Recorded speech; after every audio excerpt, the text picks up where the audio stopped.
Hola, soy Marianne y vamos a hablar sobre la asertividad en la comunicación.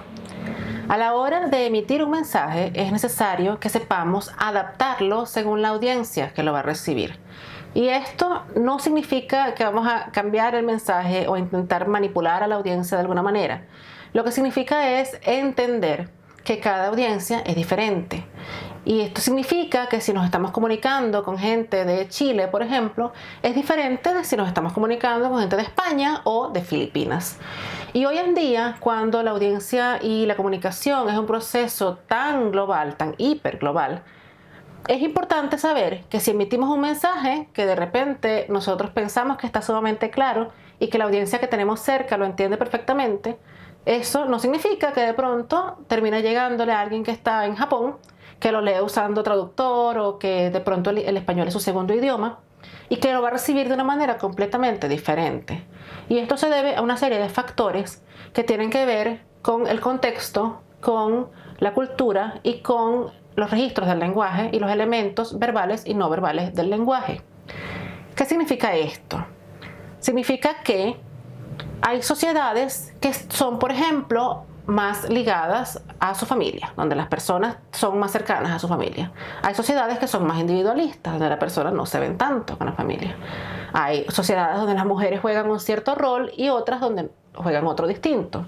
Todas estas cosas y otras más, como cuestiones personales de si la persona, de nuevo, habla el idioma como segundo idioma, como tercero, de si la persona de repente tiene alguna discapacidad auditiva o del habla. Y todos estos elementos culturales van a formar parte de cómo el receptor percibe ese mensaje. Y cuando nosotros diseñamos el mensaje hay que diseñarlo según la audiencia que lo va a percibir. Y evidentemente no es posible adaptar un mensaje de un modo que sirva para todas las audiencias al mismo tiempo. Pero lo que hacemos es tratar de adaptarlo ya sea a una audiencia local, si queremos dirigirnos a una audiencia en específico, o hacerlo lo más global posible de manera que pueda ser entendido por la mayor cantidad de gente posible. Si hacemos el mensaje excesivamente contextual, por ejemplo, usando palabras específicas a un país o a una población, eso va a hacer que el mensaje sea más difícil de entender por una audiencia global. Luego, hay elementos que son no verbales en la comunicación y que tienen que ver con cuestiones como la ropa que usamos, cuestiones como las expresiones faciales. Por ejemplo, ustedes quizás sepan que en la India y en países de esa región de Asia, si ustedes hacen así con la cabeza, están diciendo que no. Cuando de este lado del mundo, eso significa que sí. Entonces, todas estas cosas son cosas que tenemos que tener presentes al momento de crear el mensaje. Hay elementos no verbales que no solemos tener en cuenta y que son sumamente importantes en el contexto de un mundo globalizado y sumamente digital.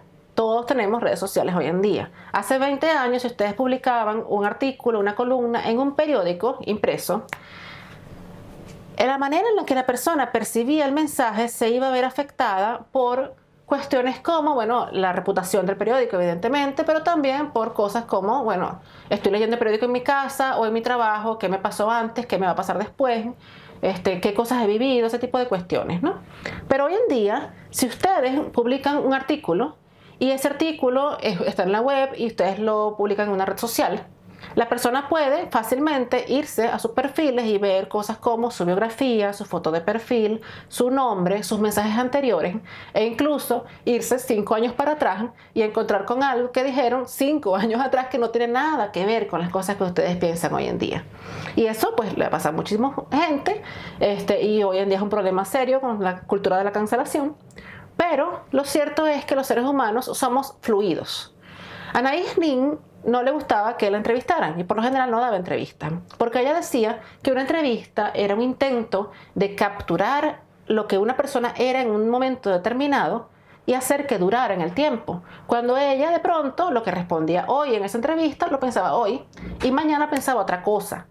Porque es cierto que los seres humanos cambiamos y además esto es algo de lo cual tenemos que estar conscientes y estar abiertos a aprender nuevas cosas, a cambiar de opinión, a que nuestras ideas sobre cuestiones políticas, sociales, culturales cambien a medida que crecemos como seres humanos. Pero es importante que si somos comunicadores y estamos conscientes de que todas estas cuestiones forman parte del metamensaje de nuestro mensaje, es decir, que va a ser interpretado como parte del mensaje que estamos tratando de dar, puede afectar la coherencia, la consistencia de ese mensaje y la manera que éste es percibido. Entonces, si yo, por ejemplo, que soy activista de libertad de expresión, que lo soy, me pongo a discutir con alguien en redes sociales, que lo hago todo el rato, y de repente digo cosas que son fuertes, son intensas, y eso está bien, porque eso forma parte de la libertad de expresión. Pero, ¿qué no puedo hacer? No puedo pedir que ese mensaje con el que no estoy de acuerdo se censure, porque yo estoy en contra de la censura y eso no es consistente con mi mensaje. Si yo digo esto va a hacer que luego, cuando yo hable de libertad de expresión, mi mensaje sea percibido de otra manera y no sea tomado en serio. Y va a afectar la efectividad de mi mensaje. En consecuencia, hay que estar conscientes de que si bien es lógico que cambiemos con el tiempo y que nuestras opiniones cambien a medida que nuestras experiencias del mundo cambian, esto tiene que tener una coherencia interna. No puedo yo entonces decir una cosa, intentar transmitir un mensaje y luego en mi praxis, en mi vida cotidiana, hacer otra cosa completamente diferente. Porque hoy en día todas estas cosas son elementos que forman parte del mensaje que transmitimos y que van a afectar qué tan efectiva es realmente nuestra comunicación.